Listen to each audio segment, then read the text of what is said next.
Hello दोस्तों, कहानी के 12वें भाग में आप सभी का स्वागत है। अगर आपने इससे पिछले पार्ट नहीं देखे हैं तो आप हमारे चैनल में विजिट करके देख सकते हैं। तो चलिए कहानी शुरू करते हैं। ओबरॉय मेंशन दादी हॉल में बैठी जय और कीर्ति दोनों का इंतजार कर रही है, क्योंकि दोनों ही अपने अपने काम से बाहर गए हुए हैं। घड़ी में रात के 8 बज रहे हैं। दादी खुद से बड़बड़ाते हुए, जय का तो समझ में आता है, लेकिन क्या कीर्ति भी इतनी देर में घर आया करेगी? रामू काका, माता जी आप खाना खा लीजिए, हो सकता है बच्चों को आने में समय लग जाए। नहीं, मुझे अभी भूख नहीं है। तुम कीर्ति को फोन लगाओ, मुझे उससे बात करनी है। जी माता जी। रामू काका कीर्ति को फोन लगाते हैं, लेकिन उसका फोन स्विच ऑफ आता है। माता जी फोन बंद आ रहा है। शोभा जी परेशान हो जाती है। अच्छा, जय को फोन लगाओ। रामू काका जय को कॉल करते हैं, लेकिन वो भी फोन नहीं उठाता। छोटे साहब फोन नहीं उठा रहे। शोभा जी गुस्से से, हद होती है लापरवाही की। एक का फोन नहीं लग रहा और जिसका लग रहा है वो फोन उठा नहीं रहा।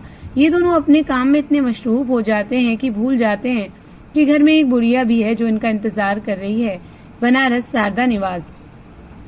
शारदा मल्होत्रा की कही बात का मतलब किशन लाल जी और दाई माँ तो बहुत अच्छे से समझ रहे हैं, लेकिन शोभ और रिया को तो अभी इस बात का कोई आइडिया भी नहीं था कि रिया के लिए कोई रिश्ता भी आया था, जिसे उसकी सो-कॉल्ड माँ ने पक्का भी कर दिया है।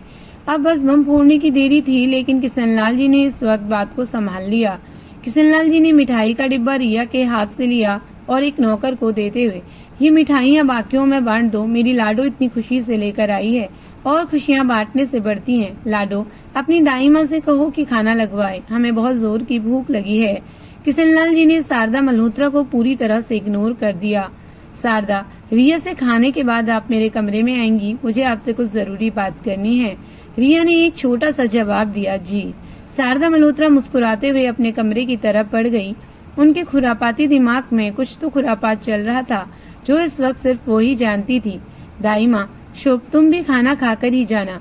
वैसे भी बेबी जी के जाने के बाद आज ही आए हो घर, पता नहीं इतने दिनों से कहाँ गायब थे। हाँ भाई शुभ, इस बात की शिकायत तो मुझे भी तुमसे है। लाडो के जाने के बाद एक बार भी तुम नहीं आई और ना ही तुमने कोई फोन किया। सॉरी नानू, एक्चुअली मैं कुछ जरूरी काम से बाहर निकल गया था और किसी को इन्फॉर्म करने का मौका ही नहीं मिला। शुभ ने बड़ी ही सफाई से झूठ बोल दिया और सबने उसकी बात पर यकीन भी कर लिया। नानू, हमें तो लगता था कि ये सिर्फ हमसे ही बात नहीं कर रहा, लेकिन ये जनाब तो बनारस से ही गायब थे। वैसे कहाँ गए थे तुम? मेरठ। रिया चौंक कर, मेरठ? मेरठ क्यों? कुछ जरूरी काम था। रिया शुभ को घूरते हुए, मेरठ में कौन सा जरूरी काम था तुम्हें? शुभ थोड़ा परेशान होते हुए, वो मेरी ऑनलाइन मार्केटिंग के सिलसिले में। रिया खुश होते हुए, अरे वाह, तो तुम्हारा ऑनलाइन मार्केटिंग का काम अच्छा चल रहा है। हम अपने कामों में इतना उलझ गए कि तुमसे तुम्हारे काम के बारे में पूछना ही भूल गए। शुभ मुस्कुराते हुए, इट्स ओके। आज हम तुम्हारे इस ऑनलाइन मार्केटिंग की प्रोग्रेस देखेंगे। आखिर कैसा चल रहा है तुम्हारा काम? दाई माँ, हर वक्त काम की बातें। पहले आप सब लोग खाना खा लीजिए, उसके बाद करते रहना अपने काम की बातें। शुभ मन में, थैंक गॉड, बच गया। अब खाकर जल्दी से निकलना होगा। पता नहीं फ्लैट पर उस मानवी ने क्या कोहराम मचा रखा होगा। आते वक्त भी कितना जिद कर रही थी। पता नहीं कैसे संभालूंगा मैं इस आफत को। सभी डाइनिंग टेबल पर आकर बैठ जाते हैं और दाई माँ सबको खाना सर्व करती हैं। ओ दाई माँ, हम आपको बता नहीं सकते, हमने आपके हाथों का बना खाना कितना मिस किया। होटल का खाना खा खा कर तो हमारी भूख मर गई थी। शुभ टेबल पर रखी सारी डिशेज देखते हुए, लेकिन ये सारा खाना तो इन मोहतरमा की पसंद का है। हाँ दाई माँ, आपने तो सारा खाना हमारी पसंद का बनाया है। आपको कैसे पता चला कि हम आने वाले हैं? हमने तो किसी को भी नहीं बताया था। अपनी इन सवालों की पोटली संभाल कर रखो और खाना खाओ। हाँ भाई, मुझे भी बहुत जोर की भूख लगी है। भुक्कड़। दाई माँ मुस्कुराते हुए, पहले खाना खाओ, बाद में झगड़ते रहना। सभी लोग खाना शुरू कर देते हैं। मुंबई, ओबरॉय मेंशन। लगभग 9 बजे के आसपास जय घर पहुंचता है, लेकिन कीर्ति अब तक नहीं आई। उसका फोन भी स्विच ऑफ आ रहा है। शोभा जी काफी परेशान लग रही हैं। दादी माँ, आज घर में इतनी शांति कैसे है? कीर्ति कहीं दिखाई नहीं दे रही। घर में होगी तभी तो दिखाई देगी ना। कीर्ति अब तक घर नहीं आई। दादी माँ, आप परेशान मत हो, मैं देख कर आता हूँ। शायद ट्रैफिक में फंसी हो। ये दरवाजा खोलता ही है कि मैं डोरबेल बजाने ही वाली थी कि आपने दरवाजा खोल दिया। जय, लीजिए, आ गई। आप तो खामखा परेशान होने लगती हैं दादी माँ। कीर्ति एक हाथ में अपना डॉक्टर वाला कोट और एक हाथ में बैग लिए अंदर आती है और सोफे पर एक और फेंक कर वहीं सोफे पर निढाल होकर बैठ जाती है। उसकी शक्ल ही बता रही है कि वो कितना थक गई है। दादी माँ, बहुत जोर से भूख लगी है, कुछ खाने को दे दो।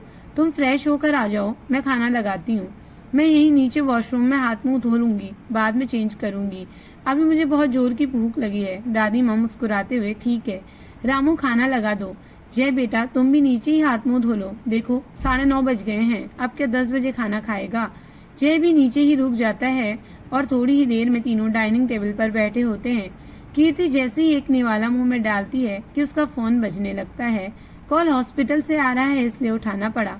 खाने के वक्त भी चैन नहीं है। यस डॉक्टर दर्श घबराते हुए, मैम एक प्रॉब्लम हो गई है। What happened? दर्श डरते हुए, अभी कुछ घंटे पहले जिस पेशेंट का ऑपरेशन हुआ था उसके बॉडी में कोई दवा रिएक्शन कर गई है। कीर्ति अपने हाथ में लिया निवाला गुस्से में प्लेट में वापस रखती है और लगभग दर्श को डांटते हुए, व्हाट द हेल, ऐसे कैसे दवा रिएक्शन कर गई? दर्श कीर्ति का असिस्टेंट डॉक्टर है। कीर्ति के ऐसे चिल्लाने से वो घबरा गया। Ma'am blood test was done before operation, तो फिर मेडिसिन रिएक्शन कैसे कर सकती है? कीर्ति को इस तरह से गुस्से में देखकर जय, दादी, यहाँ तक कि रामू काका भी हैरान थे कि मासूम सी हर वक्त शैतानियां करने वाली, सबको हंसाने वाली कीर्ति इस तरह किसी के ऊपर चिल्ला सकती है, गुस्सा भी कर सकती है। I have no idea ma'am, please आप जल्दी आ जाइए। कीर्ति अपनी चेयर से उठते हुए, ओके आई एम कमिंग। एक इमरजेंसी आ गई है भाई, मुझे जाना पड़ेगा। लेकिन खाना? ओहो दादी माँ, मेरे खाने से ज्यादा इम्पोर्टेंट उस पेशेंट की जान है, बाद में आकर खा लूंगी। लेकिन आप खाकर सो जाना, मुझे आते आते देर हो जाएगी। रुक, मैं भी तेरे साथ चलता हूँ, पता नहीं आते वक्त तक तुझे कितनी देर हो जाए। दादी गुस्से से, अभी तो कह रही थी कि बहुत तेज भूख लगी है और अब एक निवाला तक शांति से नहीं खाया। अरे मेरी प्यारी दादी माँ, इतना गुस्सा मत किया करो, वरना ब्लड प्रेशर हाई हो जाएगा। देखो अब मैंने खा लिया, अब आप भी खाकर सो जाना। कीर्ति ने एक पराठे का रोल किया और उसे खाते हुए दूसरे हाथ में अपना बैग लिया और जैसे ही कोट उठाने को गई कि जय ने उठा लिया। जय, इसे मैं ले लेता हूँ वरना दाग लग जाएगा, तू आराम से खा और चलकर गाड़ी में बैठ। ओके भाई, जल्दी आना। इतना कहकर कीर्ति बाहर निकलकर कार में बैठ गई और जय का वेट करने लगी। जय एक हाथ में कीर्ति का कोट और एक हाथ में पानी की बोतल लिए आ रहा था। उसने दोनों चीजें पीछे की तरफ रखी और ड्राइविंग सीट में बैठ गया। कीर्ति खाने के वक्त फोन में कुछ चेक कर रही थी। क्या कर रही है कीर्ति? जल्दी पराठा फिनिश कर, दादी माँ ऐसे ही तुझ पर गुस्सा नहीं करती। कीर्ति मुंह बनाते हुए, क्या भाई अब आप शुरू मत हो जाना प्लीज। जय ने कार आगे बढ़ा दी। वैसे तूने गाड़ी दोपहर में घर क्यों भिजवा दी? रात तक तो मुझे वहीं रुकना था और अगर इस बीच दादी माँ को कहीं जाना हुआ तो बस यही सोचकर मैंने गाड़ी भिजवा दी। कुछ ही देर में गाड़ी हॉस्पिटल पहुंच गई, बनारस शारदा निवास। डिनर के बाद सभी लोग हॉल में रिया को घेर कर बैठे हुए थे, यहाँ तक कि घर के सभी नौकर भी।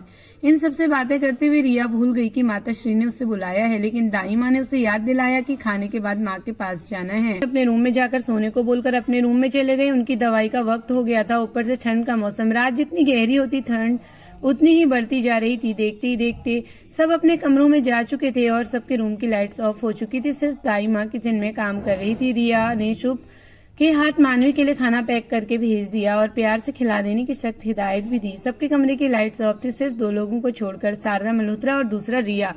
रिया ने एक नजर घड़ी पर डाली, घड़ी रात के 10 बजा रही थी। रिया अपना शॉल ओढ़कर शारदा मल्होत्रा के कमरे की ओर बढ़ गई और बाहर से दरवाजे पर नॉक किया। आ जाइए। रिया रूम के अंदर आ जाती है। दरवाजा बंद कर दीजिए। रिया दरवाजा बंद करके उनके पास जाकर खड़ी हो जाती है। बैठ जाइए, वैसे भी आपकी कंडीशन खड़े होने की नहीं लग रही।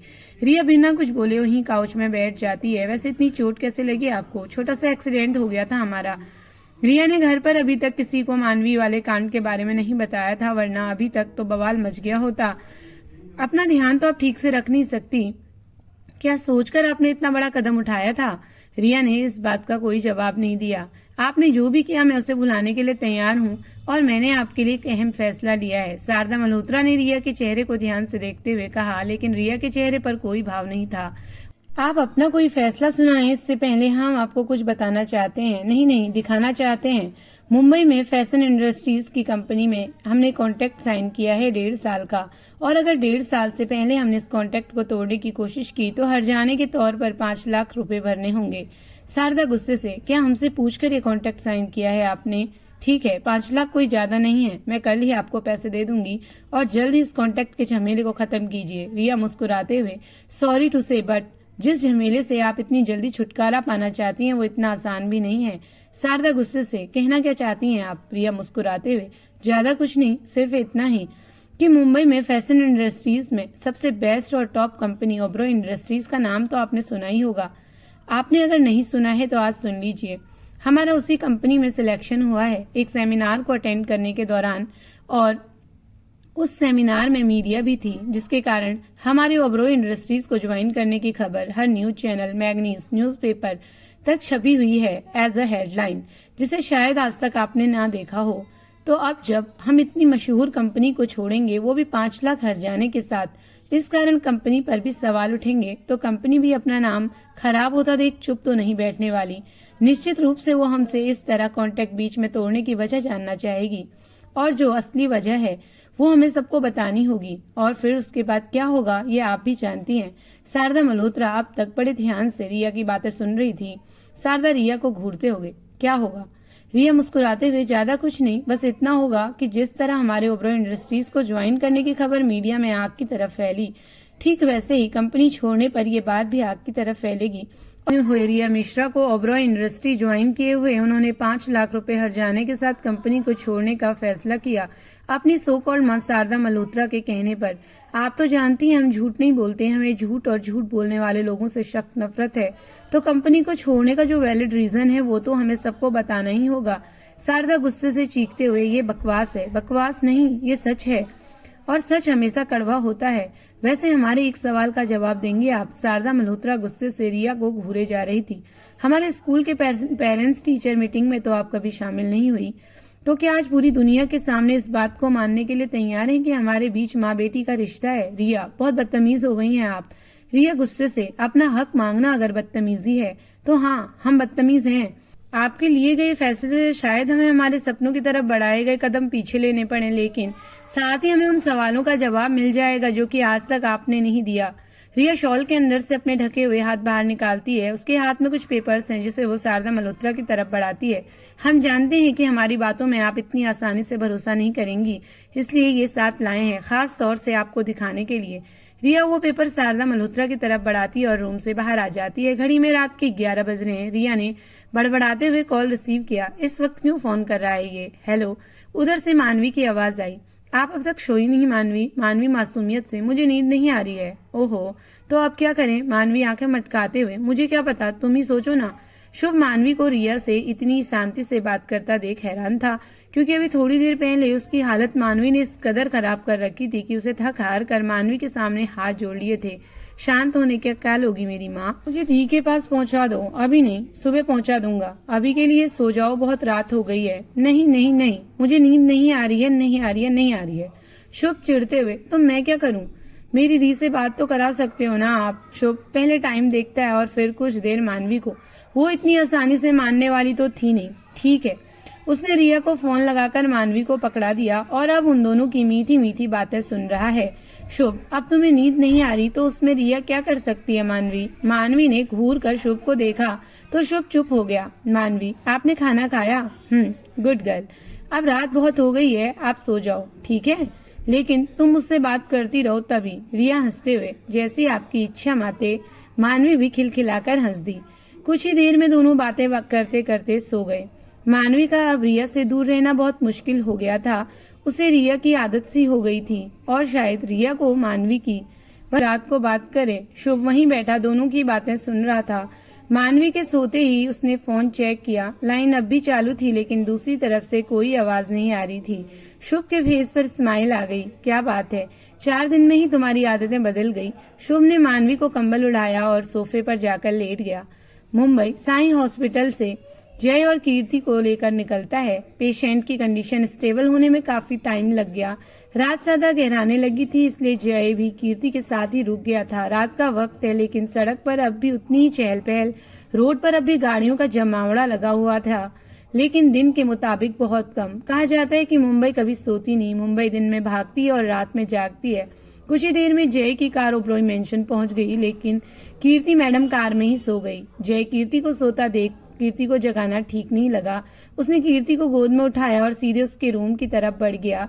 एक गार्ड सारा सामान लेकर उनके पीछे चल दिया। जय ने कीर्ति को बेड में लिटाया और ब्लैंकेट उड़ाकर एसी का टेम्परेचर सेट किया और अपने रूम में आकर फ्रेश होने के बाद फोन लेकर बेड पर लेट गया। फोन में उसकी उंगलियां रिया के प्रोफाइल पर जाकर रुक गई। अपने इनबॉक्स को चेक किया। लास्ट मैसेज जय का भेजा हुआ ही था। उधर से अब तक कोई रिप्लाई नहीं आया था। बड़ी अजीब लड़की है, एक रिप्लाई तो कर सकती थी। उफ, मुझे क्या? जय ने एक बार रिया की प्रोफाइल पिक देखी और फिर फोन साइड में रखकर सो गया। बनारस शारदा निवास।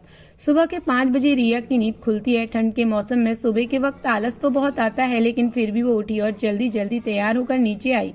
आज उसने लेमन कलर का अपना फेवरेट पटियाला सूट पहना था। खुले बालों से अब भी पानी टपक रहा था। आंखों में गहरा काजल, होठों में हल्की पिंक लिपस्टिक और गाल ठंड की वजह से टमाटर की तरह लाल हुए जा रहे थे। रिया को इतनी सुबह सुबह तैयार देखकर दाई माँ ने पूछा, इतनी सुबह सुबह तैयार होकर कहाँ जाने की तैयारी है? बस बाहर जा रहे थे, घाट तक। लेकिन बाहर बहुत ठंड है। ओहो दाई माँ, नहाने के बाद ठंड नहीं लगती। फिर भी बिना शॉल लिए बाहर मत निकलिएगा, वरना ठंड लग जाएगी। हम अभी आते हैं। दाई माँ एक शॉल लेकर आती है और उसे उड़ा देती है। अब जाइए, और हाँ जल्दी आ जाइएगा, ज्यादा देर तक ठंड में घूमने की जरूरत नहीं है। आपको जाने हम सिर्फ इसलिए दे रहे हैं क्योंकि मना करने पर तो आप रुकने वाली हैं नहीं। रिया मुस्कुराते हुए घर से बाहर निकल जाती है। वाकई बाहर बहुत ठंड थी। चारों तरफ कोहरे से ढकी हुई चादर, ठंडी ठंडी हवाएं चल रही थी। रिया ने खुद को शॉल से अच्छी तरह ढक लिया और कुछ ही देर में पैदल चलते हुए गंगा घाट के किनारे पहुंच गई। मंदिर में आरती शुरू हो गई थी। ज्यादा ठंड होने के कारण घाट पर इक्का दुक्का लोग ही दिख रहे थे। आरती में भी मंदिर के महापंडित और कुछ बाबा ही शामिल थे, जिनके ऊपर मंदिर का सारा कार्यभार रहता है। रिया भी आरती में शामिल हो गई। कुछ समय बाद आरती संपन्न हुई। अब सूर्य की हल्की हल्की किरणें कोहरे को चीरती हुई रोशनी फैला रही थी। आरती के बाद बाबा ने रिया को प्रसाद दिया। बड़े दिनों के बाद नजर आई हो बिटिया। हाँ काका, कुछ काम से गए हुए थे। अच्छा, काम हो गया? जी, खुश रहो। बाबा रिया के सर पर हाथ रखकर वहाँ से चले गए। घाट पर लोगों की चहल पहल बढ़ने लगी थी। रिया घाट के एक और गई जहाँ लोग ना के बराबर ही थे। वहाँ एक अघोरी बाबा ध्यान लगा रहे थे। रिया ने उनकी तरफ देखते हुए आगे बढ़ गई और पानी में पैर डालकर वहीं सीढ़ियों में बैठ गई। पानी बहुत ठंडा था, बिल्कुल जमा देने वाला, लेकिन फिर भी रिया को बहुत मजा आ रहा था इस तरह के पानी में पैर डालकर बैठने में। रिया ने अपना फोन निकाला और एक सेल्फी ली और व्हाट्सएप में सुकून कैप्शन के साथ फोटो लगा दी। रिया ने व्हाट्सएप चैट चेक किया। जय का चैट इनबॉक्स पर गई। लास्ट मैसेज जय का। कल शाम को उसने रिया को वो डॉक्यूमेंट भेजे थे जिसके लिए वो उतनी बहस करके आई थी, लेकिन उस वक्त रिया ने जल्दबाजी में कोई रिप्लाई नहीं किया था और अब उसे अपनी इस बेवकूफी पर हंसी आ रही थी। उसने जय को थैंक यू का मैसेज सेंड कर दिया, सोचकर कि इतनी सुबह सुबह कॉल करना सही नहीं होगा। जय का लास्ट सीन 12 AM शो कर रहा था। अजीब आदमी है, रात के 12 बजे तक कौन ऑनलाइन रहता है भला? लेट नाइट तक ऑनलाइन मीटिंग अटेंड करते होंगे। पूरा दिन ऑफिस में मीटिंग और फिर घर जाकर भी इन्हें चैन नहीं है। हद है, हम क्यों सोच रहे हैं इनके बारे में इतना इतना कहकर रिया मुस्कुरा दी। कहते हैं अगर दिन की शुरुआत अच्छी होती है तो पूरा दिन अच्छा होता है। देखना ये था कि आज का दिन किसके लिए कितना अच्छा साबित होने वाला था, रिया या फिर शारदा मल्होत्रा। मुंबई ओबरॉय मेंशन। जय की नींद खुल गई, पर यह कहना मुश्किल था कि नींद फोन में आई मैसेज की टोन से खुली या फिर हिचकियों से बेहाल होकर। जय हैरान था कि उसे आज इतनी हिचकियां क्यों आ रही हैं। उसे आज से पहले इतनी हिचकियां कभी नहीं आई। उसने उठकर फोन चेक किया। मैसेज था थैंक यू। उसके फेस पर एक प्यारी सी स्माइल आ गई। 13 घंटे बाद मैसेज का रिप्लाई कौन करता है भला? ये बात बोलते बोलने के साथ उसने मैसेज में टाइप करके सेंड भी कर दी। मैसेज में डबल टिक हो गया था और रिया ऑनलाइन भी शो कर रही थी, लेकिन ना तो मैसेज सीन हुआ और ना ही कोई रिप्लाई आया। अपनी घड़ी की तरफ देखा, 7 बजने वाले थे। जल्दी से उठकर ऑफिस के लिए रेडी होने चला गया। बनारस गंगा घाट। रिया जैसे ही व्हाट्सएप ऑन करती है मैसेज चेक करने के लिए, वो अघोरी बाबा जो वहाँ थोड़ी दूर पर ध्यान लगा रहे थे रिया के पास आकर रुक जाते हैं। रिया भी उन्हें देखकर अपनी जगह खड़ी हो जाती है और अघोरी बाबा को प्रणाम करती है। अघोरी बाबा उसके सर पर हाथ रखते हुए, बहुत जल्द तुझे तेरे सभी सवालों के जवाब मिलेंगे, लेकिन उससे पहले तुझे उसका साथ पाना होगा। बिना उसके साथ के तू कुछ भी नहीं कर पाएगी। उसका साथ तुझे वो सब देगा जिसके लिए तू आज तक तड़पी है। उसका साथ कभी मत छोड़ना। रिया बड़े ध्यान से अघोरी बाबा की बातें सुन रही थी, लेकिन वो इन बातों को नहीं समझ पा रही थी। कौन देगा मेरा साथ बाबा? इस मतलब की दुनिया में बिना किसी स्वार्थ के कोई किसी का साथ नहीं देता। अघोरी बाबा देगा, वो देगा तेरा साथ जो तेरे लिए ही इस दुनिया में आया है और अब तक तो तेरी जिंदगी में भी आ चुका है। उत्सुकता और हैरानी के मिले जुले भाव से पूछती है, कौन है वो बाबा? क्या मैं उसे जानती हूँ? हाँ, बहुत करीब है वो तेरे। उससे दूर जाने की गलती कभी मत करना। इतना कहकर अघोरी बाबा आगे बढ़ जाते हैं और रिया वहीं खड़ी रह जाती है। रिया फिर से अघोरी बाबा से पूछती है, लेकिन कौन है वो बाबा? अघोरी बाबा आगे की तरफ बढ़ते हुए कहते हैं, किसी भी सवाल का जवाब वक्त से पहले नहीं मिलता। वक्त आने पर तुझे खुद ब खुद पता चल जाएगा कि कौन है वो। और कुछ ही पल में अघोरी बाबा रिया की नजरों से गायब हो जाते हैं। रिया अघोरी बाबा को कहीं बातों के बारे में सोचते सोचते कब घर पहुंच जाती है उसे पता ही नहीं चलता। किशन लाल जी, आ गई लाडो, आज कितनी देर लगा दी तूने। दाई माँ 2 कप चाय लेकर हॉल में आती है। रिया चाय का कप उठाते हुए, आते वक्त अघोरी बाबा मिल गए थे नानू, उन्हीं से बात करते हुए देर हो गई। दाई माँ, अच्छा तो क्या कहा अघोरी बाबा ने आपसे। रिया कुछ बोलती उससे पहले ही फूलदान में फूल बदलते हुए हरिया बोल पड़ा, दीदी कहीं वो वही अघोरी बाबा तो नहीं जो गंगा किनारे घाट पर सबसे एकांत में बैठकर ध्यान लगाते हैं। रिया को याद आया, वो अघोरी बाबा गंगा के घाट पर सबसे एकांत वाली जगह में ही ध्यान लग कर रहे थे। गंगा घाट के उस एरिया में अक्सर लोगों का चहल पहल कम होती है। रिया हरिया की तरफ देखते हुए, वही थे शायद, लेकिन तुम क्यों कह रहे हो। किशन लाल जी और दाई माँ भी उसकी तरफ सवालिया नजरों से देखने लगे। वो क्या है ना दीदी, वो अघोरी बाबा पूरे साल में एक बार मौन व्रत खोलते हैं और जब भी मौन व्रत तोड़कर किसी के बारे में कुछ कहते हैं तो वो बात 100% सही होती है। किशन लाल जी, अच्छा तो बताओ अघोरी बाबा ने तुमसे क्या कहा। रिया ने कहा कि कुछ हमारे सवालों के जवाब हमें बहुत जल्द मिल जाएंगे। वक्त आने से पहले कुछ नहीं मिलता, वक्त आने के बाद अपने आप सब मिल जाएगा। रिया की बात सुनकर किशन लाल जी और दाई माँ एक दूसरे को देखने लगे। रिया ने सबको आधी अधूरी बात बताई। वो खुद इन बातों के बारे में सोच सोच कर कंफ्यूज हुए जा रही थी तो बाकी सबको क्या बताती। किशन लाल जी बात करते हुए, आज चाय बहुत स्वाद बनी है ना लाडो। रिया चाय की एक घूंट भरते हुए, हाँ दाई माँ, हम तो आपको बता नहीं सकते मुंबई में हम आपकी चाय के लिए कितना तरस गए थे। ना तो वहाँ ऐसे कुल्हड़ वाली चाय मिलती है और ना ही आपके हाथों की। वहाँ तो बस कॉफी कॉफी कॉफी, लोग कॉफी के पीछे ही भागते रहते हैं। हम कहते हैं कि आप चाय बनाना सीख ही लीजिए, क्या फायदा बनाकर दाई माँ, हमें खुद ही पसंद नहीं आने वाली। अरे ये क्या बात हुई, कोशिश करने से पहले ही आपने हार मान ली। दाई माँ की बात से रिया को जय और उसके हाथ की कॉफी पीने वाली बात याद आ गई और फिर उसका बिगड़ा चेहरा। एक बार फिर रिया खुद को हंसने से रोक नहीं पाई। सब उसे ही देखे जा रहे थे, इतनी हंसी किस बात पर बेबी जी। अब रिया का ध्यान गया कि सब उसे ही देख रहे हैं। कुछ नहीं दाई माँ, बस ऐसे ही हंसते रहा करो लाडो, अच्छी लगती है हो। दाई माँ, चलिए नाश्ता लग गया है, शारदा नहीं आई अभी तक, क्या उसे हमारे साथ नाश्ता नहीं करना। मैं देख कर आती हूँ। रहने दीजिए दाई माँ, उनका पेट तो प्लांटिंग से ही भर जाता है और कभी कभी ज्यादा हो जाने पर बदहजमी होने लगती है। किशन लाल जी और दाई माँ दोनों उसकी बात का मतलब समझ रहे थे। रिया शारदा मल्होत्रा के कमरे की तरफ देखकर मुस्कुराते हुए, वैसे भी हमें नहीं लगता कि आज का ब्रेकफास्ट वो हमारे साथ करना पसंद करेंगी। मुंबई ओबरॉय मेंशन, दादी जी ने सख्त हिदायत दी थी कि आज बिना नाश्ता और टिफिन लिए कीर्ति को घर से बाहर जाने की इजाजत नहीं मिलेगी। उनके गुस्से को देखते हुए दोनों भाई बहन ने चुपचाप नाश्ता करने में ही अपनी भलाई समझी। जैसे ही जय ने एक निवाला मुंह में डाला, एक बार फिर हिचकियों से बेहाल हो गया। कीर्ति जय को छेड़ते हुए, क्या बात है भाई, कौन है जो आपको इतनी सुबह सुबह इतने दिल से याद कर रहा है। शट अप कीर्ति, क्या बकवास कर रही है। बकवास नहीं भाई, सच कह रही हूँ। इस तरह की नॉन स्टॉप हिचकियां सिर्फ 2 रीजन में आती हैं। पहली, अगर आपने कुछ चुरा कर खाया हो, और दूसरी, जब कोई आपको बड़ी शिद्दत से याद कर रहा हो। जय गुस्से से, पहली बात तो मैंने कुछ चुरा कर नहीं खाया, समझी। कीर्ति मुस्कुराते हुए, हाँ तो ठीक है ना, कोई होगा जो आपको बड़े दिल से याद कर रहा होगा। जय खींचते हुए, ये क्या बकवास कर रही है तू। आज से पहले तो मुझे कभी ऐसे हिचकियां नहीं आई, तो आज कौन नया पैदा हो गया जो मुझे इस कदर याद कर रहा है। शोभा जी भी कीर्ति का साथ देते हुए, होगी कोई, ध्यान से याद कर, शायद अब यह भी तेरी जिंदगी में शामिल हुई हो। जय खींचकर नाश्ते से की टेबल से उठ गया।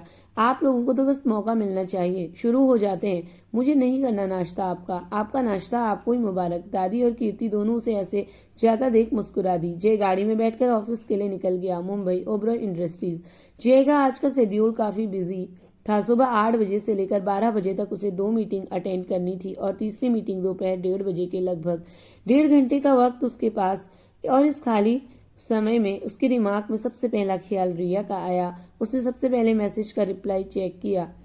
जय ने अपना व्हाट्सएप ऑन किया, चेक किया, पता चला कि मैसेज तो अब तक सीन ही नहीं हुआ है। जय खुद से, इतना भी क्या बिजी है कि एक मैसेज का रिप्लाई तक नहीं किया। छुट्टी पर होकर भी कोई इतना बिजी होता है क्या।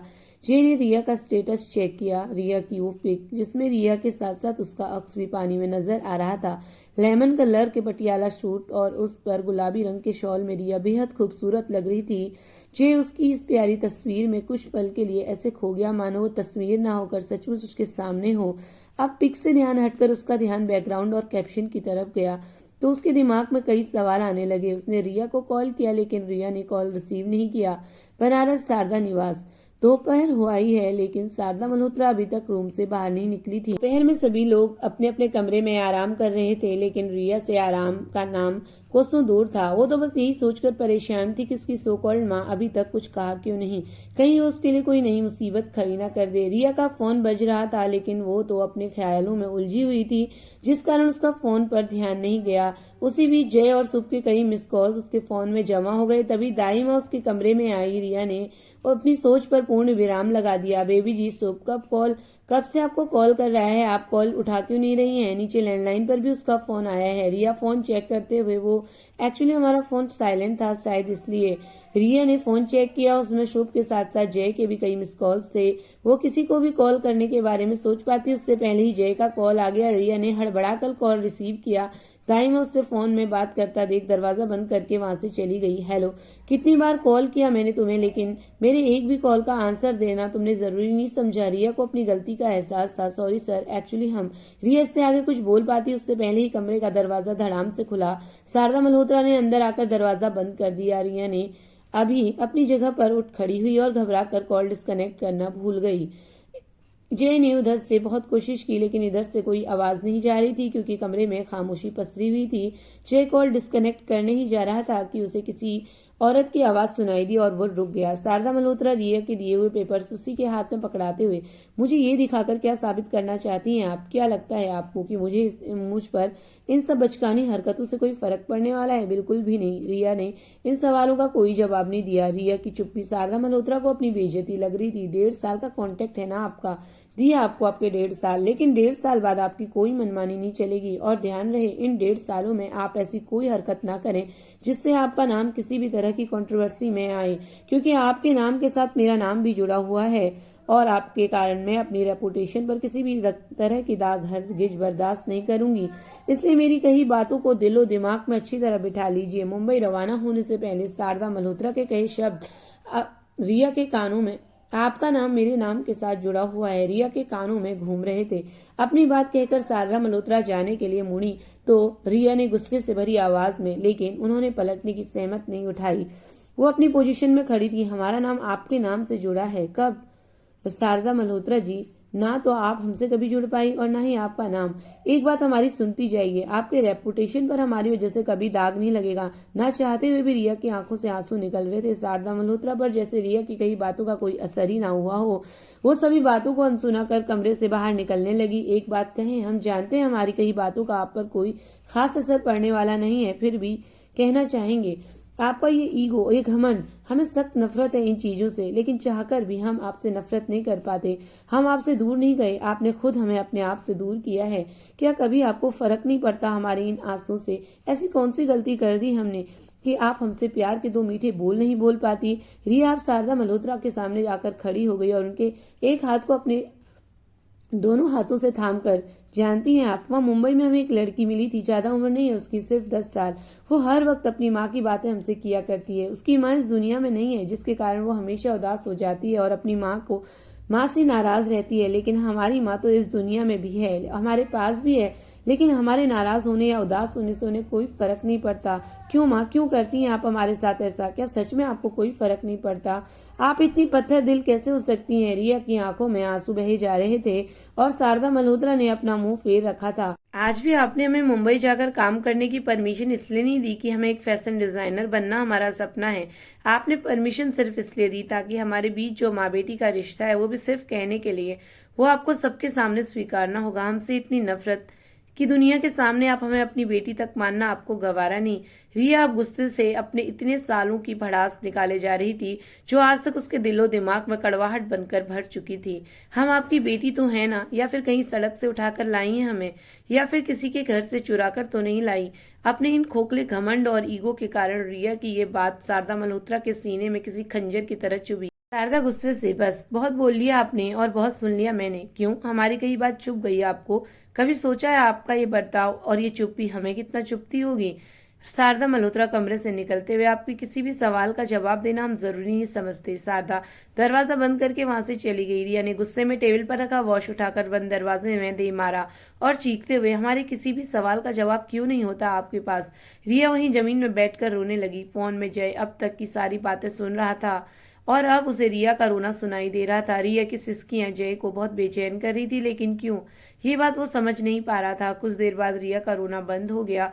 जय ने अब कॉल डिस्कनेक्ट कर दिया। पता नहीं क्यों उसे रिया की तकलीफ बर्दाश्त नहीं हो रही थी। आगे की कहानी देखने के लिए कहानी का अगला भाग जरूर देखें, और अगर आपने मेरे चैनल को सब्सक्राइब नहीं किया है तो प्लीज़ चैनल को सब्सक्राइब ज़रूर करें। आपको कहानी कैसी लगी लाइक कमेंट शेयर करके ज़रूर बताएं। Thank you for watching.